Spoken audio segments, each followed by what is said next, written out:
Hello, I'm Dr. Stephen Hassan, and I'm absolutely delighted to have an old colleague and friend, John Collins, with me today to discuss what I think is a really important uh, cult group that's been around from the 30s called The Message. And he's an author of two books that I'm going to ask, and the webmaster. I'm going to start over again. I'm going to start over again. Uh, John Collins is the author and webmaster of William Branham, Historical Research, and the author of Preacher Behind the White Hoods, a critical examination of William Branham and his message. John, mind holding the books up for a second?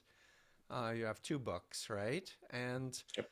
you're you were born and raised in the message cult following of William Branham, Right. and you escaped in 2012.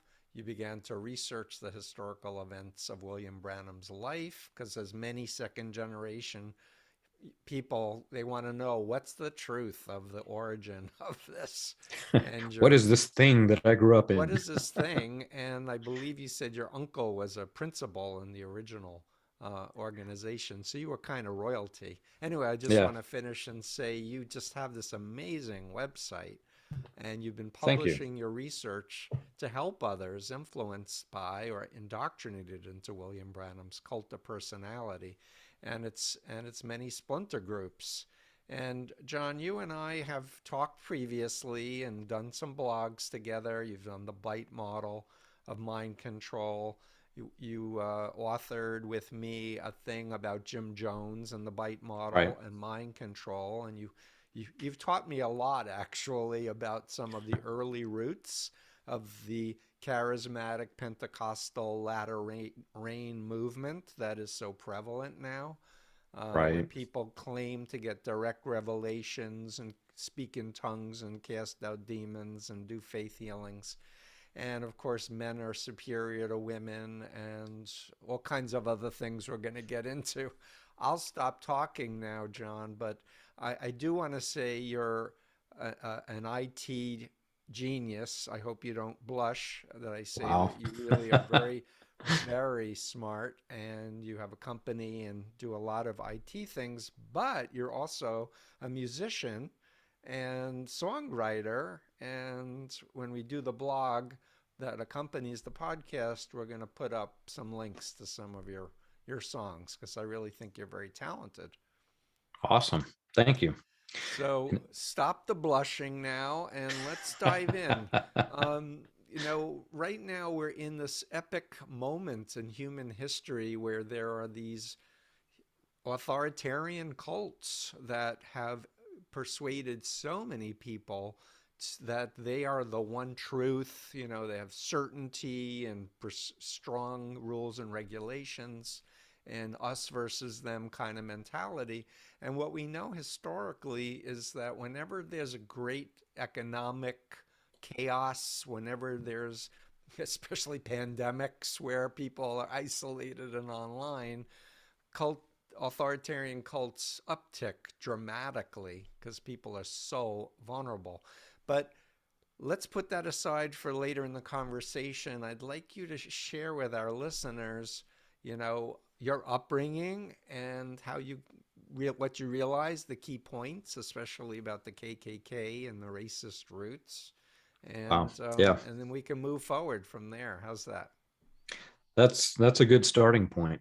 Um, I will say for your listeners, like I do everybody else, that I fully apologize for what I was. It in no way reflects who I am now, but I did grow up into this very racist thing called the message. And at the time, I had no idea that it was even racist. If you were to have asked me back then, was I a racist? I would say absolutely not. I had very, very good black friends, and I just didn't. I was manipulated into thinking a certain way, and I was told that this very racist way that I was manipulated was not racist, and so I just assume that So I they're can right. relate, although I wasn't born into a cult, I was recruited into the Moonies. I Right. later learned Moon was a racist. I heard him say racist things like black people are good for sports and physical education. I also learned that, the Moonies thought that the Holocaust was justified, which as a Jew, Yeah. I didn't know that inner doctrine and stuff. But please keep going, Yeah. buddy. Yeah, we had there were sermons that I remember hearing, and I even when I heard it should have resonated, but it didn't. But William Branham during the civil rights movement, whenever the big leaders of civil rights started to emerge, he would say things like, "We gave the blacks integration, and look what we have now. They have sold their birthright to Abraham Lincoln," or weird stuff that he said. He would say Martin Luther King Jr. is communist. I mean, these are things that the white supremacists said, right? And am I remembering correctly, didn't Moon also teach the serpent seed doctrine, Christian identity? So he basically said in the Moonies that Lucifer, Satan, raped Eve, seduced Eve, and she raped Adam. And that's where the humankind went sinful because they were Right, meant to right, just marry each other and not have sex with an archangel. That's the right. Mooney version of the serpent seed thing. Share your teachings, John. Yeah, Your so not your William Branham, teachings, not William mine, but Branham's teachings. well, an Let's edit interesting. that out, Adam. William Branham's teachings. So when you say edit it out, then you start the sentence over because it's easier for the editor. Okay, so I forgot what I was saying. Share William Branham's teachings on. Yes, please share William Branham's teachings, the ones you have refuted and distanced yourself from since becoming a human being and joining the rest of society. Right. Well, actually, they weren't even William Branham's, and this is something that I did not learn until years later. But there was this movement in the United States called the Christian Identity Movement, Hmm. and this was based heavily on false archaeology called British Israelism. The notion that the British Isles were the direct descendants of the lost 12 tribes of Israel. Men with religious intent came to the United States, and this mixed really well with the slavery, the owners of slaves, because well, these are a lower class of people that weren't from the 12 tribes of Israel. I came from the seed of good people, and they came from this still good people, but inferior to me people. So this grew into the Christian identity movement, And that and was it worked was used against, sorry to interrupt you, John, but that was used against indigenous people too, not just black absolutely people, it. to I think justify I read stealing their land and resources right. and raping and killing them and brainwashing, trying to Right. brainwash their children. I think I've read somewhere that various different, very horrific movements used either this or a variation of this, like Hitler, to say that the Jewish people were inferior. So he had a variation of this. Yep, the eugenics movement and Right. social Darwinism that we deserve it because we have guns and they don't. Yeah. Or, we have property and we want more, so we'll take yours and say that you're an Right. inferior being because you aren't Right. born again the way we think you should be. Right. So I grew up with this thing in my head that black people with black skin and people with white skin should not marry each other. This was one of Branham's fundamental doctrines. He called it hybriding. And he said that a hybrid person takes, I think he said, 500 generations to cleanse the hybriding out. I mean, it was very awful things that we were taught. And I was told incorrectly that this originated with William Branham, that he brought this new truth. And as you know, this was a truth that's been reinvented by several different groups throughout the centuries. It's not his own. Right. And there were other things too. I was talking to somebody earlier today, actually, about some of the good things that we had. Cults have inherent evil, but they also have things that, people like. There are communities, there are people are very happy in a cult and they will defend a cult, not knowing that this underlying evil foundation sits underneath of them. Yeah, sure. So Especially believing you're part of the chosen and you are absolutely. God's people and everyone else is Satan's people. You feel Yeah. special and if you ask me as a Mooney, John, are you happy? I'd say I'm happier than I've ever been because I am doing God's will. And but then if you said, but Steve, you haven't seen your family, you've thrown out your poetry, you've quit your job, aren't you sad about that? Then I might rationalize it and say, well, I'm sad, but that reflects God's sadness for how messed up the world is. Right. Right. Yeah, and I did have a mix of that. There were groups of friends that I couldn't hang with in school because they were going to dances and they were listening to music I couldn't listen to, all these things that they were enjoying. So yes, I was happy. I had this, like you say, it was a self-proclaimed happiness, if you will. I was content, I guess is the better word to say, but I missed out on a lot of life that Yeah. most people take for granted.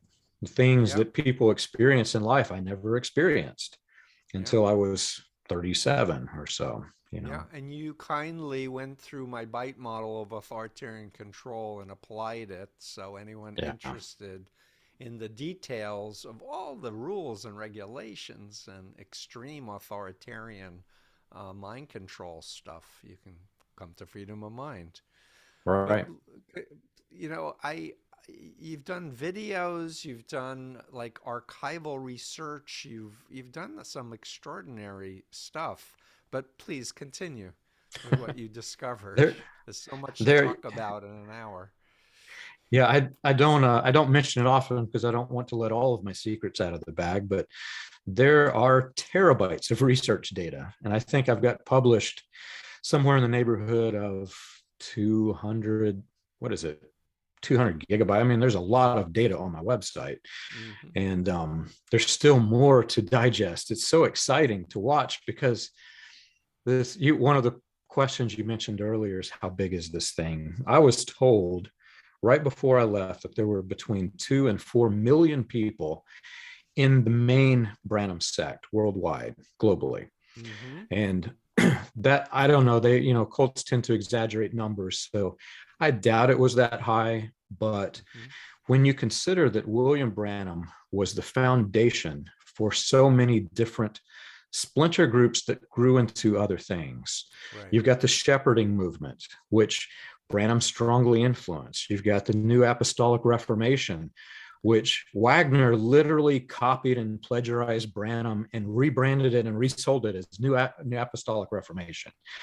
I Yeah, I mean, gotta this, interrupt you on that because I named them explicitly in the cult of Trump. And right, they have right. some 30 to 40 million Americans who are spiritual warriors, quote unquote.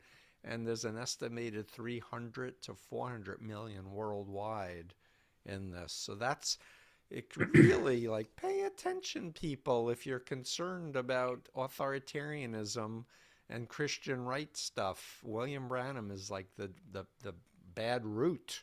Uh, Absolutely.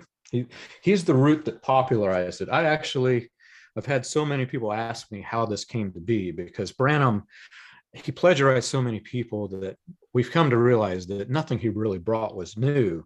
Where did he get the ideas from? And this book, Militant Christian Extremism, a critical examination of John Alexander Dowie.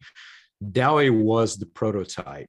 Dowie literally had control of Chicago back in the 1890s through early 1900s. And he had political control, he had religious control. He had so many people, hundreds of thousands of people coming into Chicago, so much that they literally outgrew Chicago. And Zion City, Illinois was a cult commune that got annexed as basically as the city of Dowie. wow. And from I there, never he heard of tried to Dowie, so I got to get this really, book. Yeah. Yeah, I'm working on the audiobook version of it soon. That'll be out. But this book, it's actually a short read with lots of references. But Dowie's commune, he tried to one of one of the fundamental elements of what Wagner brings is militant takeover of politics. We want to get the quote unquote good guys as in control of the country. Well, Dowie is the one who tried to do it. He took train loads of his commune door to door to everyone in New York City, trying to Hmm. basically just completely control New York City. Hmm. And he started a political party that was the Zion Political Party. And anyway, he was the prototype for what Branham became. And leaders in John Dowie's sect were actually Branham's campaign managers. So Branham knew this intimately. Yeah, it's amazing how much copycatting goes on. Was in a cult in North Korea, and he stole a lot of the theology from that cult and claimed it as his Right. own revelations.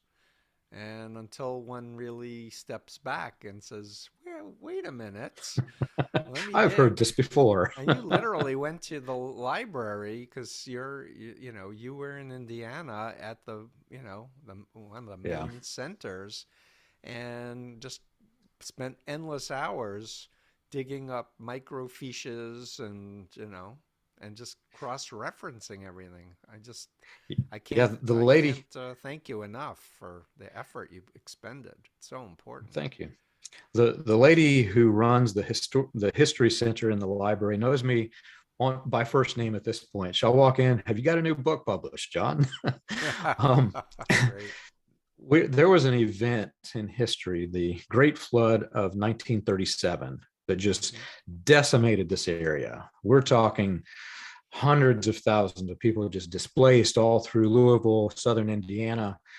And we were told falsely that all of the things that William Branham, these boisterous claims that he made, was completely erased from history in the flood.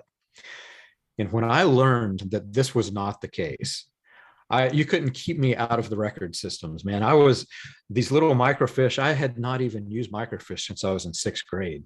Yeah, So they me had to too. show me yeah, they had to show me how do you work these reels. And so I'm sitting there, you have to literally read every word in every newspaper to find what you're looking for. Right. So I was in the library constantly.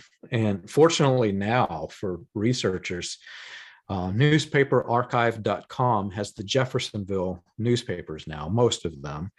Hmm. Newspapers.com have the ones that they don't. So you can piece the two together.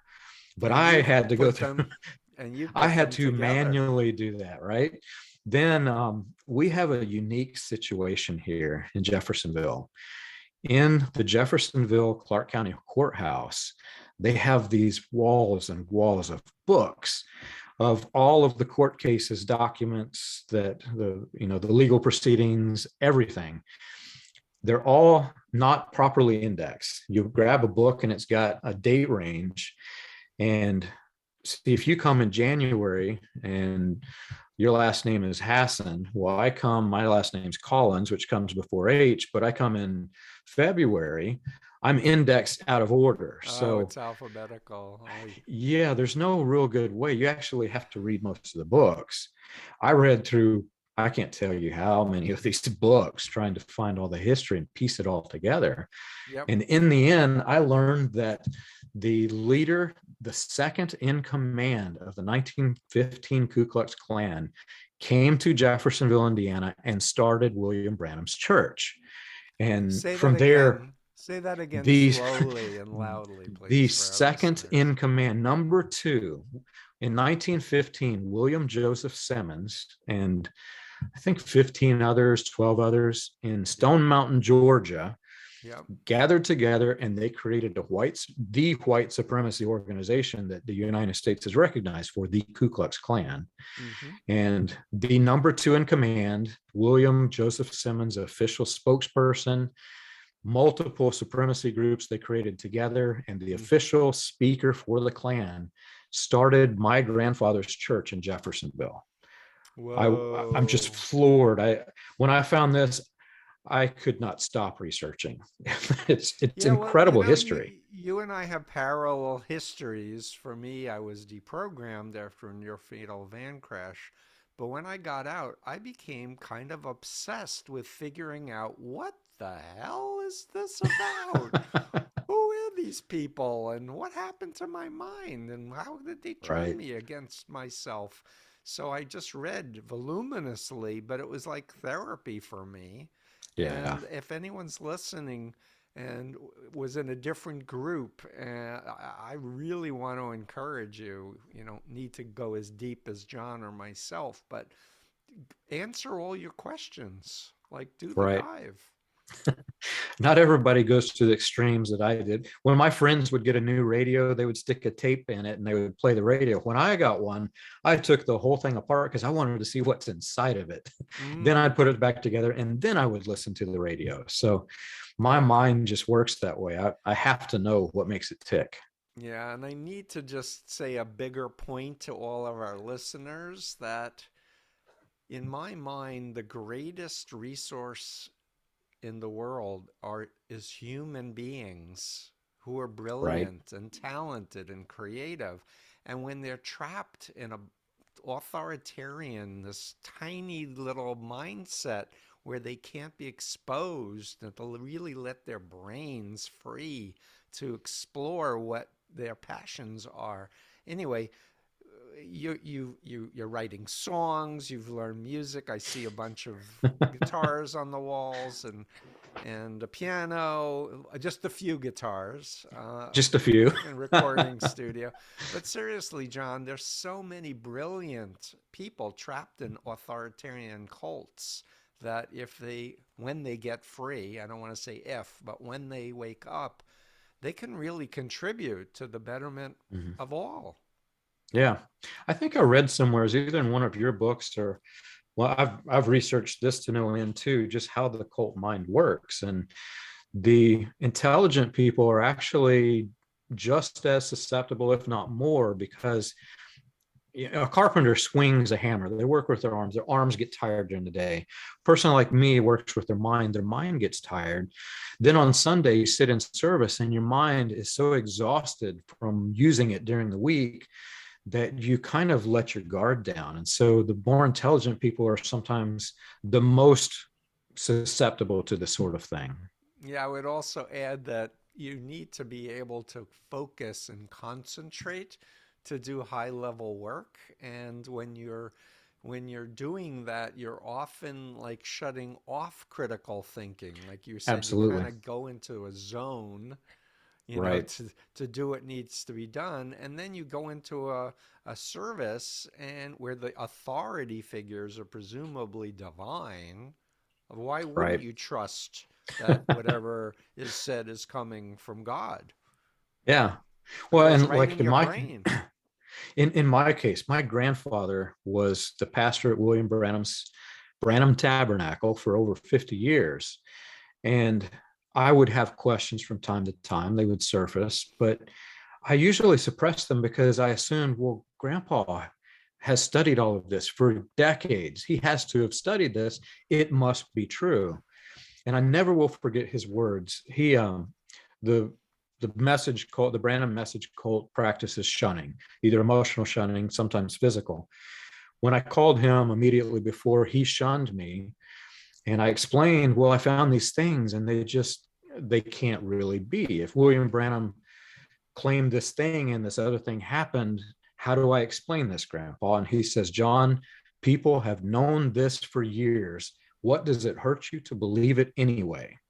And then he shunned my wife and my children and Wow. myself.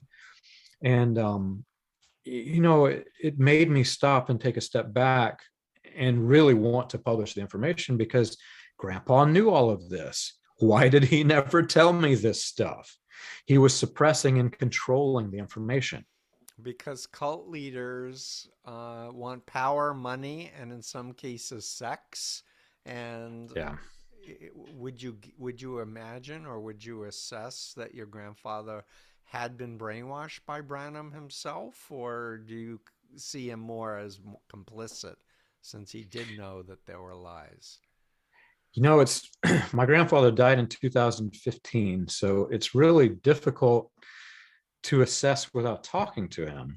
Mm, But some avenues of research that I go down, even to a person who's fully indoctrinated, there are events and situations that happen that if you are a part of this knowledge, you have to know that something is wrong, no matter whether you're indoctrinated or not. The right. big one for me was William Branham allegedly had this series of prophecies he claimed 1932 in most cases. He claimed that it was written on a paper that nobody could see because I, William Branham, buried it in the cornerstone of the tabernacle, right below this big concrete inset that said dedicated in 1933 was allegedly this container that had his quote unquote 1933 prophecies that nobody can read because it's on this paper. Mm-hmm. Yet I found a sermon where William Branham's speaking and recording, and he's reading from this paper that's supposed to be buried. And he says, "Let me read you something, 1932." Uh-huh. And on other places, he says 1931. And I studied all this out to no end. I found that the original church, the building that my grandfather taught at, wasn't even purchased until 1936. And Yeah, this, things like that are kind of, giveaways.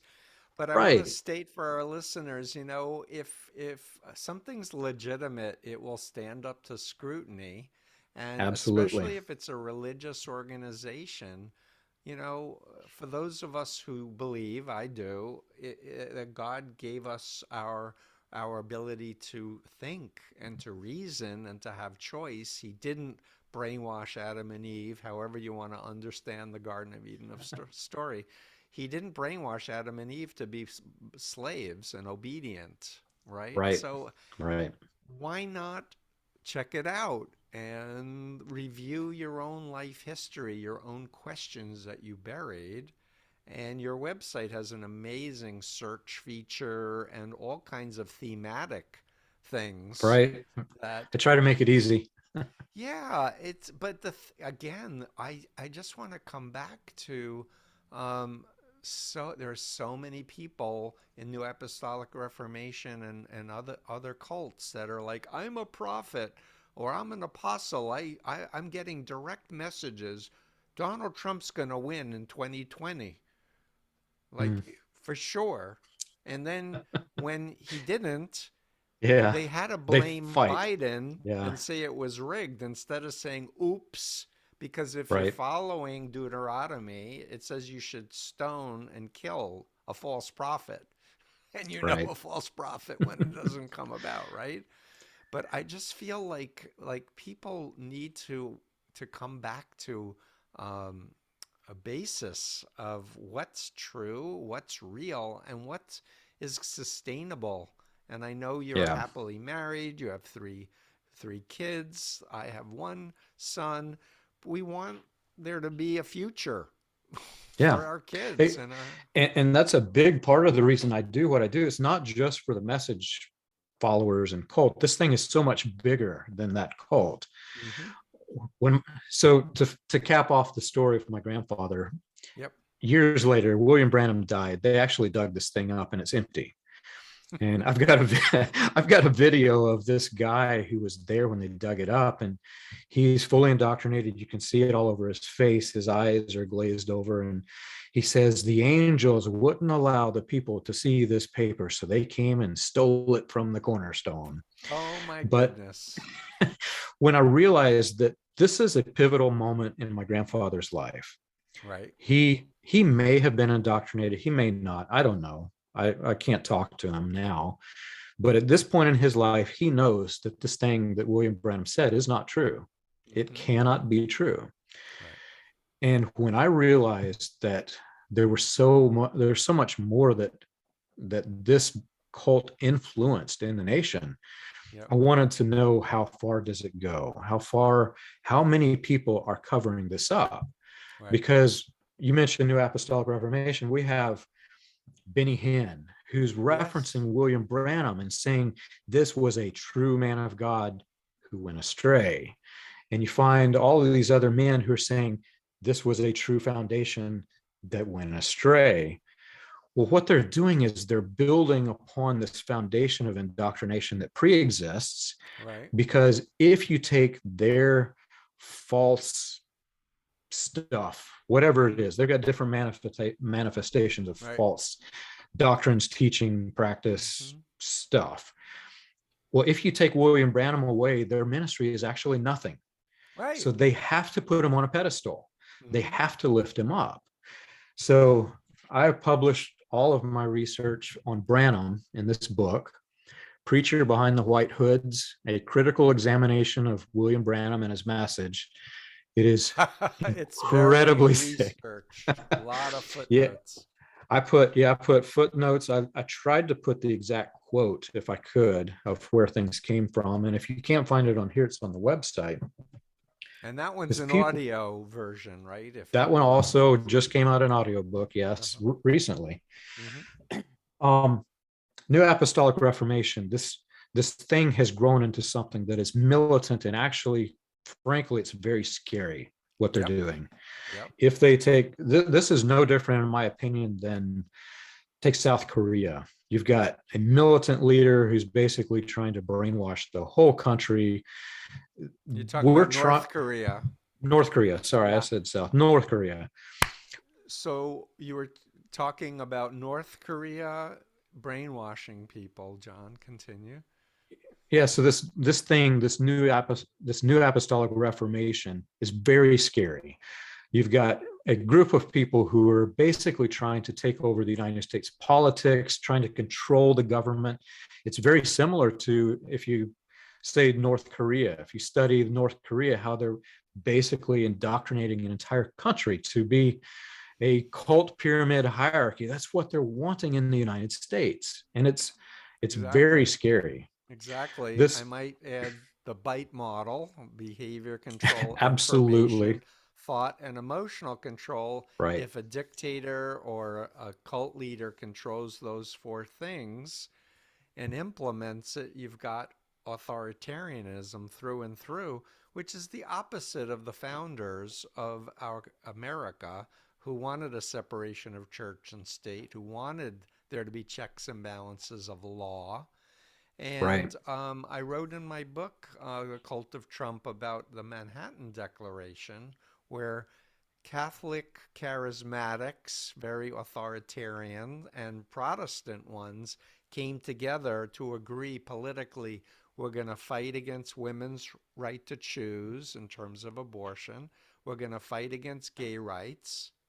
And we're going to lobby for religious freedom, the religious freedom of the true Christianity, because they falsely believe we were a Christian nation. So we Right. should have the right to discriminate against atheists and Jews and Muslims and anybody else because we're Right. chosen. And my research started at different avenues. I've studied the history, I've studied the psychology. I did a very deep dive into just religion itself. How did this thing called Christianity emerge? What is it? Because what I was taught was definitely not Christianity, polar Mm-hmm. opposite. My favorite passage in the Bible, Jesus says the entire law and the prophets is summed up in these two things. And if you listen to what Jesus is saying here, the law was the section of books where Moses came and gave the law from. I can't remember exactly the list of books. I've got it on my website. The prophets is all the books that came after. So he's literally saying the entire Old Testament is summed up in these two things: love God and love your neighbor. Love And your neighbor that's as yourself, I love your believe, neighbor as yourself, right? because a lot of people are in these cults are told to be selfless. But Right. in order to love yourself, you have to have a self and You have accept to have a self. yourself. And that means all Yeah. the parts of yourself, including the dark parts that you're not so happy about. You have to love and accept yourself. Right. And you mentioned Adam and Eve were not slaves, they were not, oppressed. If you study the ancient mythologies, it's all of these very, very evil religions that sacrifice their children, these are the ones that oppressed you in the way that these cults do. Yeah. Christianity, Judaism, they emerge as actually, for their time, were very advanced in civil rights, women's rights, etc., as compared to the rest of the world. So I'm studying all of this, and then I get into the just the religious aspects of from when William Branham came forward to the New Apostolic Reformation. And I'm starting to see that every single precept of the New Apostolic Reformation is something I was taught, and it predated Wagner by decades even. Yeah. Some of it, I think I watched some videos where a guy was talking about the latter rain emerged, which Yep. was William Branham was one of the main catalysts. Yeah, so hopefully what you've done for yourself and in your analysis and therapy, you can over the internet scale it so that it can help anyone who's willing to look with an open mind. And if if I assume if anyone finds something that you've written that is contradicted by some other evidence, you would take that seriously and amend it or edit it. But knowing you, I think you've like I've done dotted that your many I's times. and crossed your T's. Yeah. Yeah. So, could you just take 5 minutes and summarize? So men are the head, women are subservient. Like just go through the things that our listeners just to get a frame of just how controlled these cults are. Yeah. So women were very, very much more oppressed than the men in the cult. We had a Pentecostal background. So you had the Pentecostal dress code. For the men, I was not allowed to wear shorts. Um, we were not allowed to swim together. I was not allowed to watch television, movies. I mean, variations of this exist even within the Branham movement. But if you listen to William Branham, everything that he condemned, I've got a rules page. Blue suede shoes were condemned, man. I mean, it goes down to some weird, Oh, Elvis weird Presley was rules. condemned. He's Elvis, we were, that was actually one of the fundamental cult doctrines. You are not allowed to name your child Elvis. And seriously. seriously, Elvis and Ricky were the two names. And I researched that. That's actually in the book. Hmm. Anybody who promoted civil rights or who advocated for civil rights, Branham would harshly condemn them. Lucille Ball is one of the people named because she has an interracial marriage with Desi. Can't Oh, a remember his last. Cuban is interracial Yeah, or absolutely. Latino. So they were down And on Latinos also. well, it was more of a white supremacy thing. The white supremacists were enraged that the I Love Lucy show existed. Uh-huh. Um, the various different others. I mean, you would be surprised at the level of control.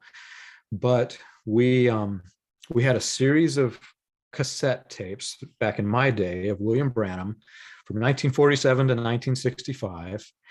I can almost quote you verbatim what is on each of these. I listened to them Yeah, I when I believe it. awakened, in school, in my car as I drove, at night as I slept, two times on Sunday, Wednesday, and sometimes often in So between. that was the precursor of the internet, cassette recordings and players, right? To Right. it is what it is. But it's amazing, and people have asked me, the guy's dead. Like, why did Mm. this group not die too? What do you say? Well, my grandfather played a big part in its existence afterwards.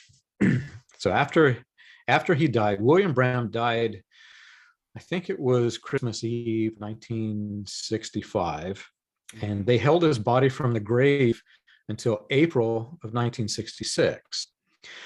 And They didn't this bury him. they didn't bury him immediately. They kept his body on ice. Wow. They wanted to have the burial at Easter. So everybody would gather at Easter, and somebody, which was my grandfather and William Branham's son, apparently started spreading this rumor throughout the cult that he would rise from the grave at Easter. Oh, And wow. so every year after this, until even recently, I want to say the last time I drove by, I just happened to see people there at Easter. It was 2014 or 15. There were Yeah. still people doing this because they expect his body to rise up. And So, in other so, words, they were trying to say he was like a Jesus figure who died and rose again. well, that's actually part of my recent study on Jim Jones. Part of the Branham indoctrination was this theology called the manifested sons of God. Hmm. And this theology teaches that in the Bible days, the apostles and prophets spoke, and we had what we call now the written word. And in our day, we have the fivefold ministry with new apostles and prophets, and we have the spoken word. And God, in the last days, will manifest himself in the form of a prophet. And right before he died, William Branham says, the quote unquote Elijah of this day, which he's referring to himself, the Elijah of this day is the Lord Jesus Christ, not a man, but God in the form of a prophet. So they continue this Well, still that forward. spells it right out there. So when people listen to his tapes, they think that they're listening to the literal voice of Jesus Christ. That's how they're indoctrinated. Yeah. So I can only tell you I only know of a few hundred other groups where the leader claims to be reincarnated Jesus Christ or whatever. It's just Yep. it's so troubling that Right. and it's this, traditionalist, let's go back to the way it was versus modernism, and like we need to be progressive and open our minds and make friends with different people and learn about different beliefs and approaches and actually think about the earth not being the center of the universe, but actually many universes of which the earth is only a single planet, you know, Right. is so much that's happening. So, John, tell us a story or two of some people that you've helped to wake up, please. Well, there's another book, and I wish I had it here to show you, but there was a lady who escaped one of the two known communes, like physical compounds of William Branham. Mm-hmm. Um, Two of William Branham's, he called him his tape boys, the two who went around with him recording the sermons. Uh-huh. They started what William Branham called quote unquote Little Goshen. And it was the prototype of communes in Prescott, Arizona, where it became a splinter group over time. When William Branham died, Leo Mercer was the new leader, and they physically, sexually, emotionally abused the children. They would actually, this lady writes how she would have to sit in front of the room and they would strip her down and they would beat her with a board until the man's arms got tired, and then they would pass the board to the next man to continue the beatings. And this commune became famous in, I think, the 90s. There was a killing spree. One of the members of the commune lost his mind and went killing people. And when the authorities came in investigating, they were burning children, they were doing all kinds of just horrific acts. And she, because of what she went through, she was very, very brittle for years, decades. Mm-hmm. Well, she recently became brave and she published a book called The Serpent's Tale. It's advertised on my website, and you can read her story on my website. Mm-hmm. Highly recommend the book. The the subject matter is so troubling. She wrote it in poetic style. Mm-hmm. So she's expressing poems, but you'll read a phrase or two here and there where she's quoting somebody. She became brave, and she's one of countless around the world. We're actually seeing entire churches come out of the Branham movement and into something else. So a lot of them just reestablish themselves as a non-Branhamist non-denominational. We want to learn and grow and experience God without Branham. Others are joining, Baptist, Catholic, different ones. And so there's this other problem that exists that you're aware of called reassimilation, reindoctrination. Mm-hmm. We're having to work to make sure that they don't join other cults when this happens. Right. So there's a Cult lot going proofing. on. Cult Cult proofing, proofing, psychoeducation to help right, orient people of what's right, healthy and what's not healthy, a la mm-hmm, Influence Continuum. right, And for example, like a healthier church will tell you up front who they are, what they believe, and what they mm-hmm, expect of you. They won't tell you you can't listen to your conscience. They won't cut you off from your family and friends if they're not true believers. mm-hmm. They won't tell you you can't read certain books or listen to certain music. And you're free to question and you're free to exit without threats or fear. Like, Right, that's what healthy religion is supposed to be about. It's supposed to be love based, not fear and right, control based. I'm yeah. I'm I'm preaching now. I'm a love guy, but Reverend Hassan. what's the greatest, commandments? Love God with all your heart, mind, strength, and soul. As you say, love your neighbor as you love yourself. These are the two great commandments. Like, so Yeah. why not? Instead of guns and racism and, misogyny and Mm-hmm. child abuse. My new nickname for you will be the Reverend Dr. Hassan. Please don't. I'm Jewish. I Thanks. know. I'm joking. Yeah. Yeah, when I came out of this That's another cult, it thing. You're was, not allowed to joke when you're in one of oh these really? groups.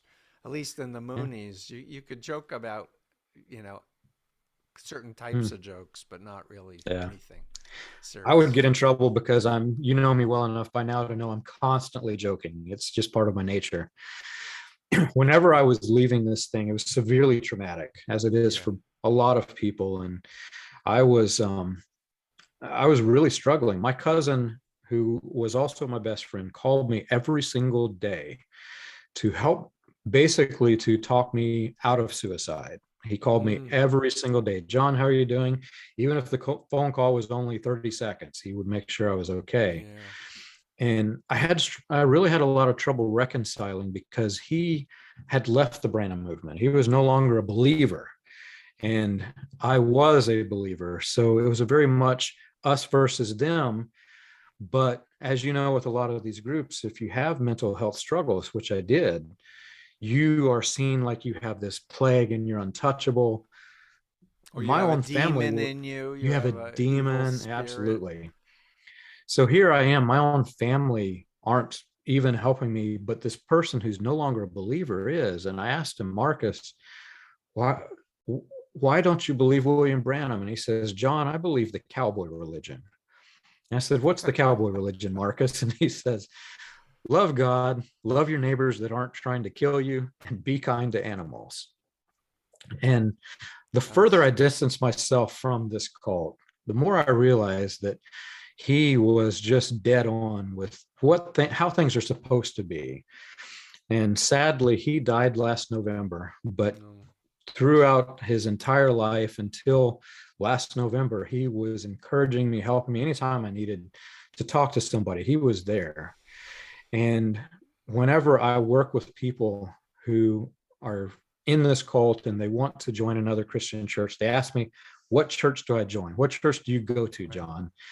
And I purposefully don't tell them what church that my family goes to, but Mm-hmm. I do reference the cowboy religion. And Good.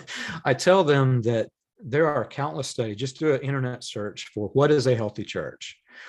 And you will find that in this cult and all of them that are similar, when you sit through a service, you're listening to a preacher preach at somebody, and they're usually not even in the building.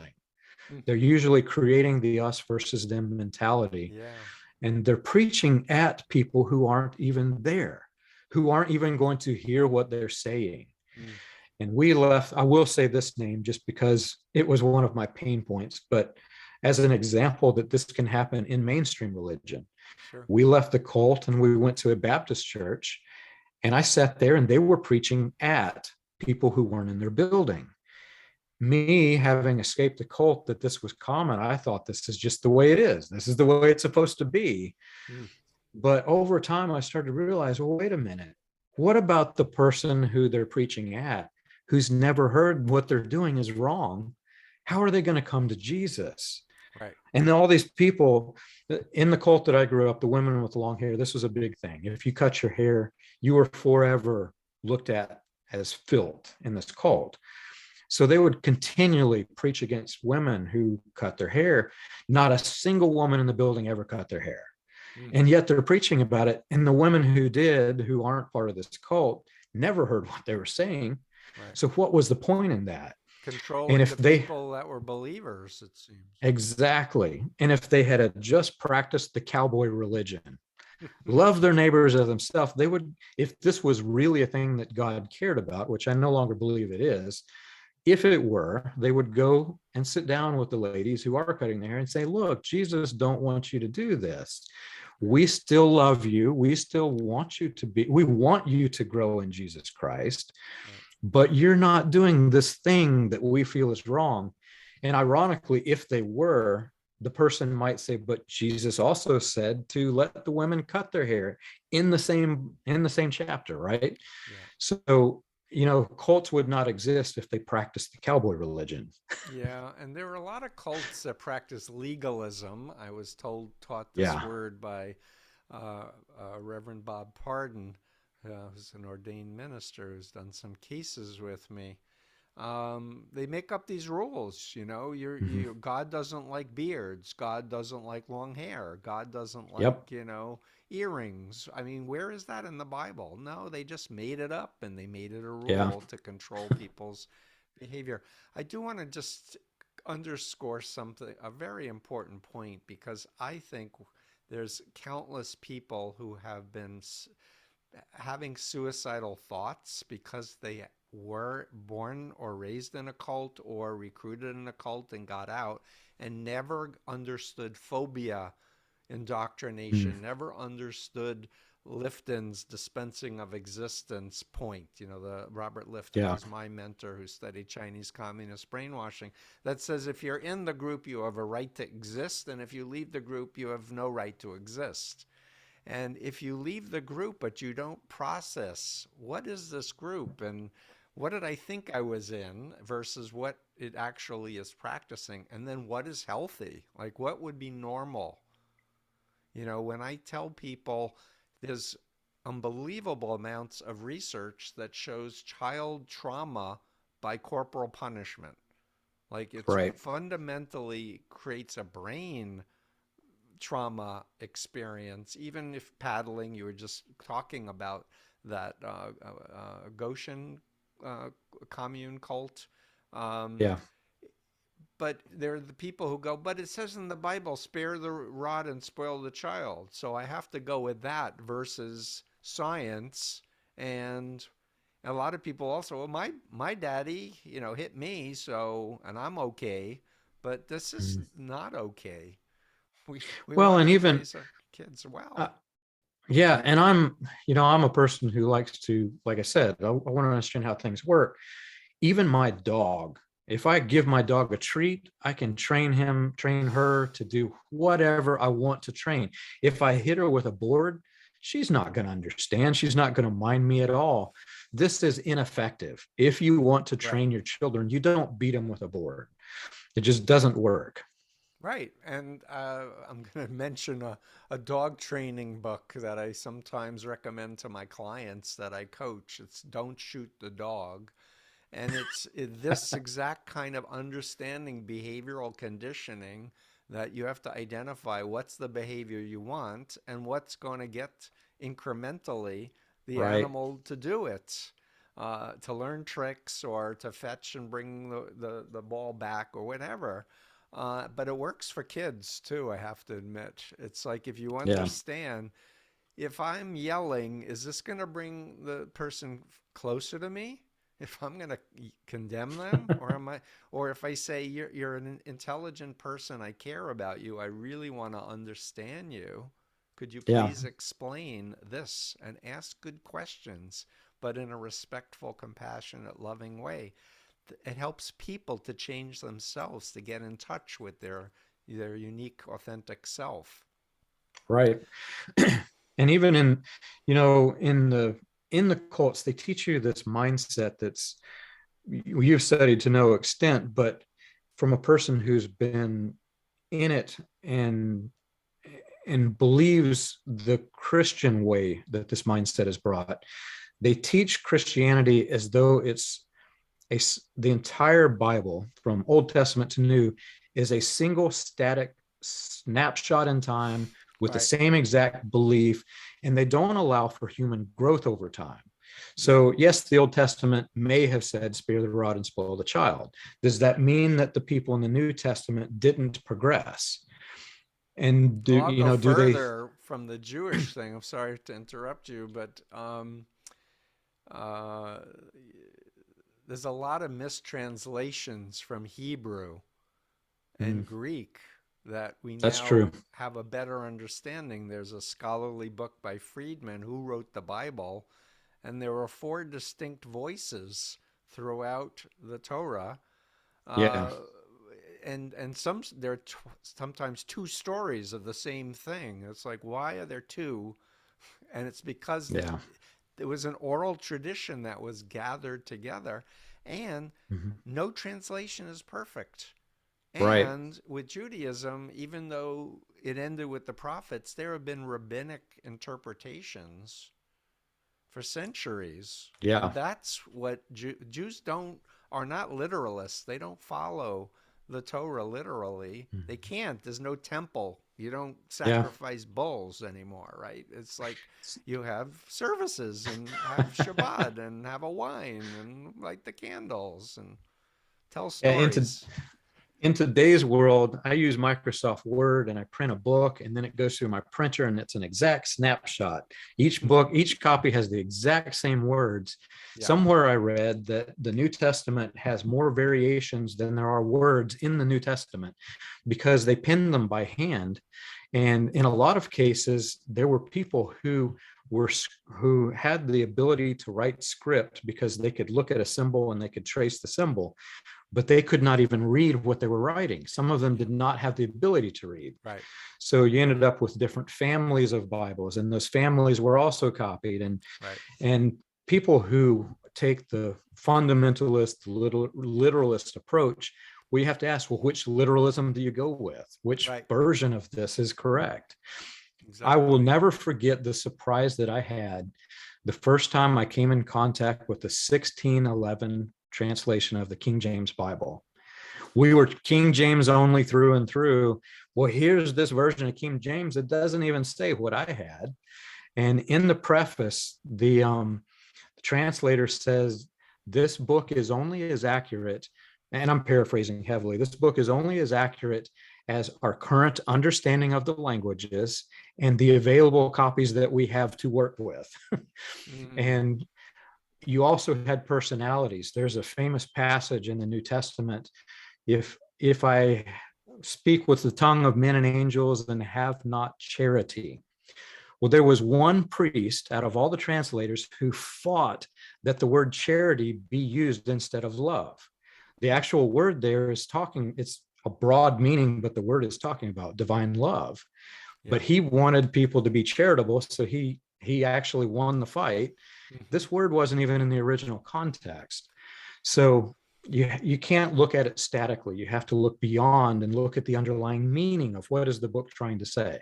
Yeah, and be true to yourself and your own desire for wisdom, and look for role models who are humble, not arrogant, who Right. eschew multi-million-dollar mansions and jets and tell you you have to give money to him, even though you can't feed your kids and you'll be blessed tenfold. Like, Right. go follow people who are humble and kind and compassionate and honest and accountable. You won't go wrong. Someone who can admit they made a mistake. Oops, That's a big thing. forgive me. Right? Right. When you're dealing Right. with authoritarian cult leaders, they're usually malignant narcissists who are incapable of It's empathy. always somebody else's fault. So, yeah, exactly. And projection. So, we're going to wrap up soon. I want to give you the last word. If there's any, I definitely want you to just say your website for those people who may not see the blog and see the URL on my website. What's your website? And then give us some final wrap up thoughts, John. The website is william-branham.org. And you can find the books that I showed on and talked about in the podcast on the website. There are also a few others that I've written. Those are the ones that I recommend, however.